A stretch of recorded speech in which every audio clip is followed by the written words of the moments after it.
yet we have President Trump reaching new people. So how do you kind of make sense of where this is going to come as far as the younger generation? I think you make some great points, and it's a great question. I mean, I'll start off by saying, young people in general are becoming more radical, either to the left or to the right. They're shifting from the center, and that's a consequence of being a lost generation in many ways, not having the same economic opportunities as their parents and grandparents. They're struggling to start families, to buy homes, to start businesses, to move up the corporate ladder, to make as much money as they once did. They're struggling under debt, a lack of opportunity, cultural, religious, spiritual disillusionment. A lot of the worst vices and issues facing the Western world are only amplified with the younger generations because they're more susceptible to the brunt of these problems that are now being thrown onto the American people and other countries across the world.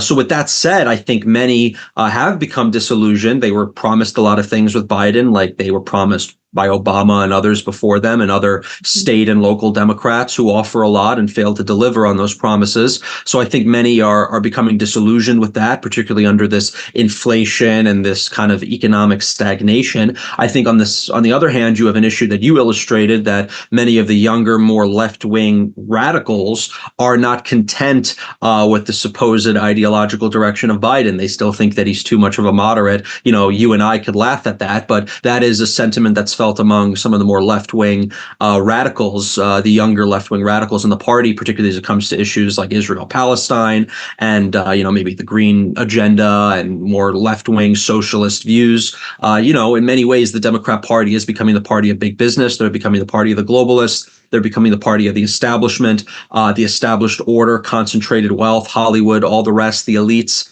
So there are still some, idealistic left-wing youths, if I can say that, who probably see Biden as more of a corporate shill, and there's some truth to that. So they're certainly become disillusioned. And then you have many others on the right, or many people in the center, who are moving towards President Trump. They're moving towards the right. They see, his administration as being one of economic prosperity. They're seeing that he's offering a different sort of direction. They're recognizing as they get older that many of the things that they were spun by the media, by their educational system, by, popular culture are not exactly true. And you see among even the youngest generation, the Zoomers, the ones that are conservative, the ones that do identify as Republican, they're the most conservative within that cohort. So if you have a Republican, conservative Zoomer, Gen Z, they're particularly conservative, far more than millennials or boomers or any other generation before them. So you're seeing that radicalization. And I think, President Trump is making a very strong economic message, economic appeal to young voters,